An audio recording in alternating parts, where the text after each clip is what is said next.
अलवर की एक भाजपा नेता को सोशल मीडिया पर ज्ञानवापी मस्जिद को लेकर कमेंट करना भारी पड़ा है। एक अज्ञात खत उनकी सोसाइटी में फ्लैट के पास रखा हुआ मिला।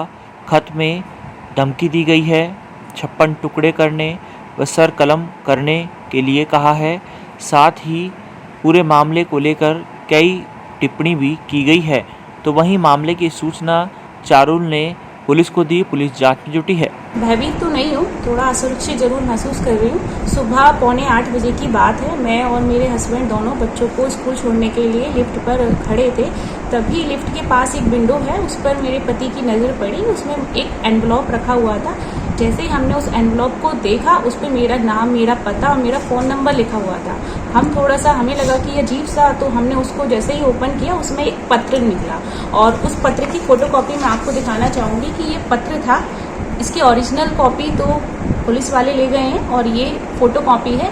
इसमें लिखा हुआ था कि ज्ञानवापी हमारा है, ईसा अल्लाह और हमारा ही रहेगा। और जिस तरह से जो उदयपुर में हाल हुआ था कन्हैया लाल जी का, ठीक वैसे ही हाल तुम्हारा होगा।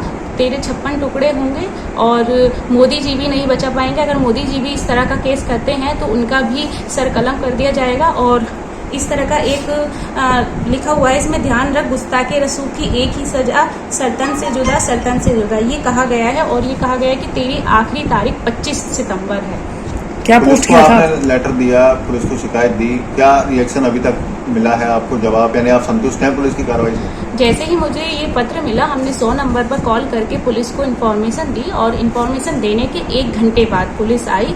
एसएचओ साहब जी आए और उन्होंने सारी जानकारी ली हमसे, हमारा पत्र देखा और उसके बाद उन्होंने सारी जानकारी लेने के बाद इनिशियल स्टेज पर हमारी रिपोर्ट लिखी है और एफआईआर अभी तक नहीं लिखी गई है। हम पुलिस की कार्रवाई से पूरी तरह से संतुष्ट नहीं है। वो हमारी जितनी सीसीटीवी थी उसकी फुटेज लेके गए हैं, सोसाइटी की कोई भी फुटेज उन्होंने अभी तक नहीं ली। आप अलवर की बिल्कुल बहुत सोसाइटी में रहते हैं जहाँ पर सिक्योरिटी के काफ़ी इंतजाम बताए जाते हैं। आपने सोसाइटी के थ्रू या कहीं अपने पर्सनल लेवल पे बातचीत की हो इनसे?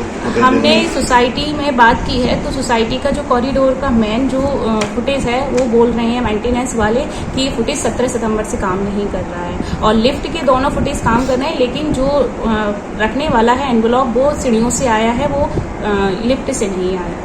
फेसबुक पर क्या कमेंट्स किया था आपने? फेसबुक पर ज्ञानवापी का जो केस आया था, ज्ञानवापी हमारा है, इस तरह से कुछ चल ही रहा था। वो पूरे सभी लोग डाल रहे थे, मैं नहीं, हजारों लोगों, करोड़ों लोगों ने डाला है। सभी कॉमन फेसबुक पर चल रहा था वो, तो मैंने कोई एक ऐसा स्पेशल नहीं डाला था। और उसी पर लिखा हुआ है कि ईसा अल्लाह ज्ञानवापी हमारा और हमारा ही रहेगा। 13 सितंबर को जो कोर्ट का फैसला आया था ज्ञानवापी को लेकर, उसकी खुशी में ही इन्होंने एक पोस्ट डाला था कि ठीक है, ज्ञानवापी को लेकर जो पोस्ट डाला था उसमें लिखा था कि अभी ये झांकी है और मथुरा अभी बाकी है। इस तरह की पोस्ट डाली थी, जनरल पोस्ट थी, बाकी लोगों ने और भी डाला, पूरे काफी क्षेत्र के काफी लोगों ने डाला। तो मुझे नहीं लगता कोई ऐसा कोई गंभीर विषय इन्होंने डाला है और कोई गलत कंटेंट डाला जिससे कोई भी धार्मिक भावना भड़की हो। तो ऐसी कोई बात नहीं थी। लेकिन अब जो कुछ लोग हैं इस तरह के जिन्होंने ऐसी घटनाओं को अंजाम दिया है, जो उदयपुर वाली घटना है या और भी देश में हो रही हैं ऐसी घटनाएं, तो उस तरह की मंशा से कोई गलत काम करना चाह रहा है, इस तरह से उन्होंने लिखा है। तो ये एक गलत मैसेज तो है, बट ये ठीक है, हमें डरने वाले लोग नहीं है। ऐसी धमकियां तो बहुत सारी मिलती रहती है लोगों को, लेकिन अब पुलिस से एक उम्मीद है कि कुछ इस चीज पे कठोर कार्रवाई करे। इस पत्र के बाद से चारुल व उनके पति जितेंद्र थोड़े भयभीत हैं। इस संबंध में उन्होंने पुलिस से सुरक्षा व मदद की गुहार लगाई है। ईटीवी भारत के लिए अलवर से हिमांशु शर्मा की रिपोर्ट।